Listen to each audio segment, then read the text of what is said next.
यदि कोई नौजवान साथी, आपके घर के बच्चे, यदि कोई व्यक्ति सरकार के गलत नीतियों का खंडन कर रहा है, सरकार के खिलाफ बोल रहे हैं, सरकार का विरोध कर रहे हैं, कब?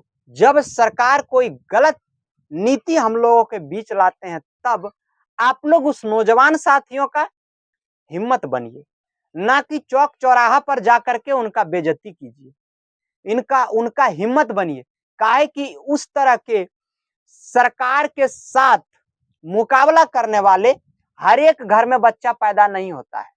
यदि हर एक घर में उस तरह के वीर गाथा को जन्म देने वाले बच्चे जन्म लेने लगे, तो हमारा देश को बदलने से कोई नहीं रोक सकता है। लेकिन भगवान वैसे कलेजा वाला लड़का सबका घर में जन्म नहीं देता है।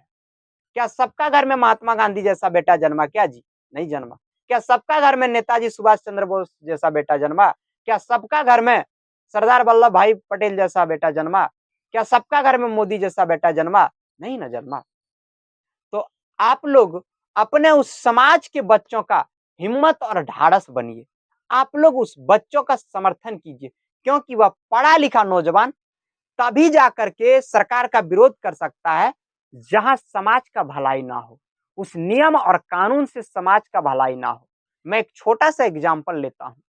भारत एक बगिया है। भारत क्या है? एक बगिया है। और इस बगिया में आज की सरकार एक तरह का फूल खिलाना चाहता है। क्या वह फूल एक तरह का बगीचा में अच्छा लगेगा? नहीं ना लगेगा। लगेगा क्या? नहीं लगेगा। क्योंकि भैया हम लोग यदि घर से अपना 10-15 किलोमीटर आगे यदि बढ़ते हैं, तो हम लोग का बोली चेंज हो जाता है, भाषा में परिवर्तन हो जाता है, भाषा में बदलाव हो जाता है, कल्चर में बदलाव हो जाता है।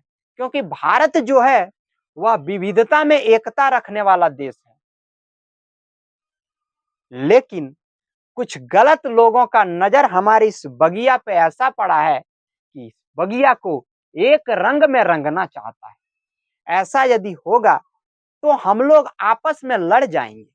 ऐसा यदि हुआ तो हम लोगों की एकता, अखंडता और भाईचारा खंडित हो जाएगा। और यदि खंडित हो जाएगा तो हमारी सरकार जो है वह जाति के आधार पर गठित होने लगेगा। हमारी सरकार जो है वह भाषा के आधार पर गठित होने लगेगा।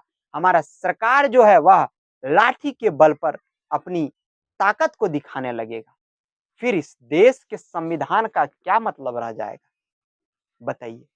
क्या हम लोग ज्योतिबा बाई फूले, सावित्री बाई फूले, बाबा साहब भीमराव अंबेडकर के सपनों का भारत को बना पाएंगे क्या?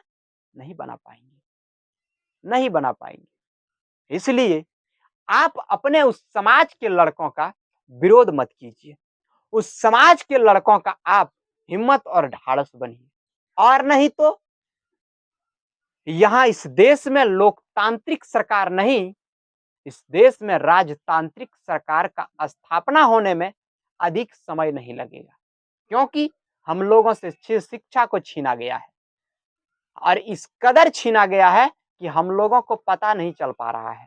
आने वाले 10 से 15 सालों में इसका परिणाम बहुत भयावह होगा।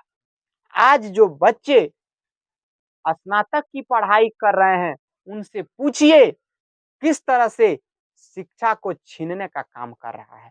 जो बच्चा ग्रेजुएशन कर रहा है ना भैया, जो बच्चा पीजी कर रहा है ना भैया, वो बच्चा सबसे पूछिए कि बाबू रे, ग्रेजुएशन करने में क्या दर्द लग रहा है, पीजी करने में क्या दर्द लग रहा है, कितना बार बैक तुम्हारा लगा, जरा पूछिए उनसे उनका दर्द को। तब आप लोगों को समझ में आएगा। आपके भी घर के बच्चे यदि ग्रेजुएशन करते होंगे, पीजी करते होंगे, तो उनसे थोड़ा सा मिलिए और जानने का प्रयास कीजिए। न कि चौक चौराहा पर जाकर के पान दबा करके कहिए हमारा बेटा जो है ग्रेजुएशन कर रहा है, हमारा बेटा जो है एमए कर रहा है, हमारा बेटा एमएससी कर रहा है। उनका दर्द को थोड़ा जानिए कि क्या नीति बन रहा है, उस नीति को समझिए। तब जाकर के आप लोग जिस लड़का का बेइज्जती करते थे कि फलवा बेटा जो है सरकारें को बदलने लगा है, फलवा बेटा जो है सरकार के खिलाफ बोल रहा है, क्यों बोल रहा है? केवल फलवा का बेटा का यह लड़ाई नहीं है, यह लड़ाई समस्त भारत के नागरिकों का है। यह लड़ाई हम लोगों को ही लड़ना होगा, और नहीं तो सबसे बाद में हम लोगों को शिक्षा मिलना प्रारंभ हुआ है और सबसे पहले हम लोगों से शिक्षा छीना जाएगा। जय हिंद साथियों। वीडियो अच्छा लगे तो आप लोग लाइक शेयर जरूर कीजिएगा और यूट्यूब चैनल पे नए तो सब्सक्राइब कीजिएगा, फेसबुक पेज पे देख रहे हैं तो अवश्य फॉलो कीजिएगा। जय हिंद, जोहार झारखंड।